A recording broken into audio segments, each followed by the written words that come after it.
자율신경 치료를 통해서 개선이 될 수 있는 불면증과 수면장애의 특징에 대해서 알려드리겠습니다.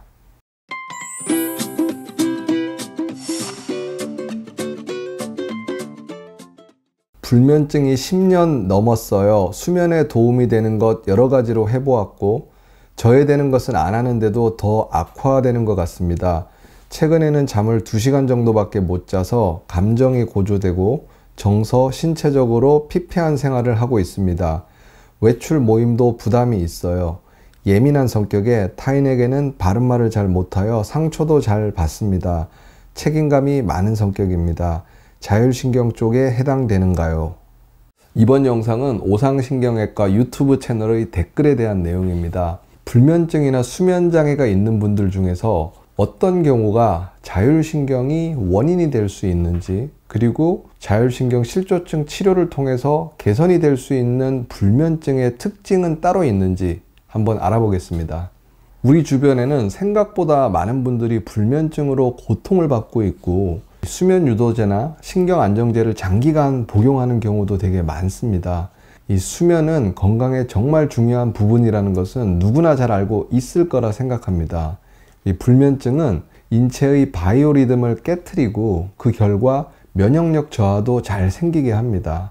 그리고 불면증 환자가 심혈관 질환으로 인한 사망률이 일반인에 비해서 약 8배 정도 높다는 보고도 있고요. 이 불면증은 인지기능의 문제나 암 발생의 위험성도 높인다고 합니다. 이 밤 동안에 잠을 잘 자야 몸과 마음의 피로가 풀릴 뿐만 아니라 이 체내에 쌓인 독소나 유해물질의 분해나 배설에도 도움이 되어 이 건강한 생활의 가장 기본이 되는 것인데, 수면의 문제로 일상생활에 지장을 받는 분들이 점점 많아지고 있는 것 같습니다. 이 수면장애의 원인은 너무 많습니다. 코골이나 수면무호, 비만이나 임신, 출산, 갱년기, 카페인, 음주, 약물 등 수없이 많은 원인들이 불면증을 일으킬 수 있습니다. 그리고 한 가지의 원인이 나의 불면증의 원인인 경우보다는 여러 가지가 복합적으로 얽히고 설켜서 불면증이 생기게 되는 경우가 많습니다. 그렇기 때문에 이 수면장애의 치료도 어렵고 그로 인해 고통받는 환자분들도 많다고 생각합니다.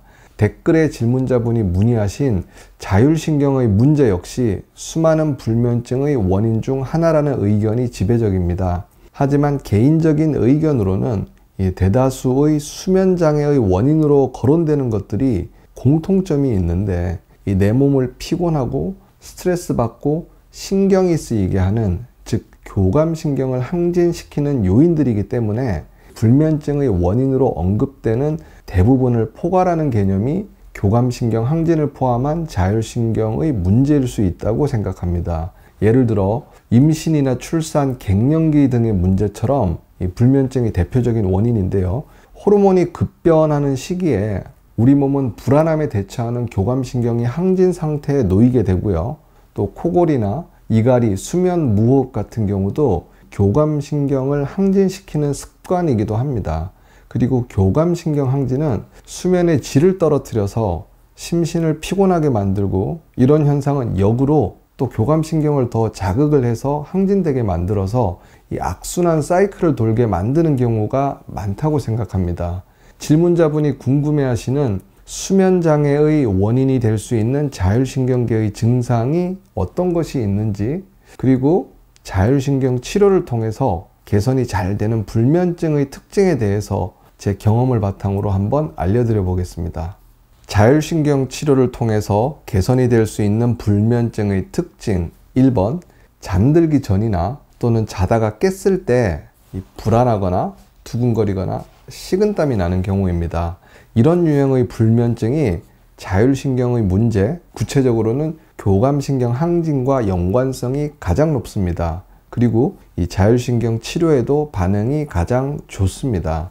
이 질문자분처럼 예민하고 상처도 잘 받고 싫은 소리를 못하는 분들에서 흔히 관찰되는 증상이기도 합니다. 이 전형적으로 신경을 많이 쓰거나 스트레스를 받고 나서 잠을 자려고 누웠을 때 온갖 생각이 머리를 떠나지 않으면서 맴돌고 가슴도 답답하면서 잠이 오지 않거나, 자다가 잠을 깼을 때 식은땀이 나는 경우도 많이 있을 수 있습니다. 두 번째는 이 불면증과 이 통증이나 위장 문제, 면역 문제 등의 동반 증상이 많은 경우가 해당합니다. 이 자율신경이 불면증을 유발하게 되는 경우에 잘 동반되는 증상으로는 이 만성적인 두통이나 목, 어깨, 허리 통증 또는 근막 통증 증후군, 섬유근육통, 자가면역 질환이나 이 무기력을 동반한 우울증, 소화불량, 수족냉증 등이 대표적입니다. 또는 생리전 증후군이 심하거나 갱년기 즈음에 호르몬 변화로 인한 상열감이나 원인 불명의 통증이 있는 경우도 흔합니다. 그래서 유일하게 불면증만 있는 경우보다는 이런 증상들을 동반한 불면증은 이 자율신경과의 연관성이 높고 치료에도 반응이 더 좋을 수 있습니다. 세 번째는 브레인 포그나 만성 피로가 동반된 경우입니다. 이 불면증과 함께 머리가 멍하고 어질어질하고 기억력과 집중력도 저하되는 브레인 포그나 만성 피로가 동반된 경우가 있습니다. 밤에 잠을 잘 못 자는 것도 원인일 수 있고 밤에 먹은 신경안정제가 낮 동안에 졸리게 만드는 것도 원인일 수 있지만 이 양질의 수면을 취하지 못해서 이 뇌의 피로가 해소가 되지 못하다 보니 이 뇌에서 세로토닌이나 멜라토닌, 도파민 등의 호르몬 분비를 제대로 하지 못해서 나타나는 증상일 수 있습니다. 즉 무너진 바이오리듬 때문에 교감신경은 항진이 지속이 되게 되고 체내 호르몬 분비도 엉망이 되다 보니 이 불면증과 브레인 포그, 만성 피로와 면역력 저하 등의 증상이 서로 악순환을 하면서 계속 지속적으로 발생할 수 있습니다. 물론 개인차는 있겠지만 앞서 설명드린 세 가지 중에 두 가지 이상에 해당한다면 자율신경 실조증이 불면증과 연관성이 높을 수 있고요. 불면증의 치료 방법으로 자율신경의 치료를 고려해 보시는 것이 도움이 될 가능성이 높다고 생각합니다. 또 다른 한편으로는 유일하게 불면증만 있고 다른 불편감이 없다면 자율신경 치료가 큰 도움이 되지 못하는 경우도 많은 것 같습니다.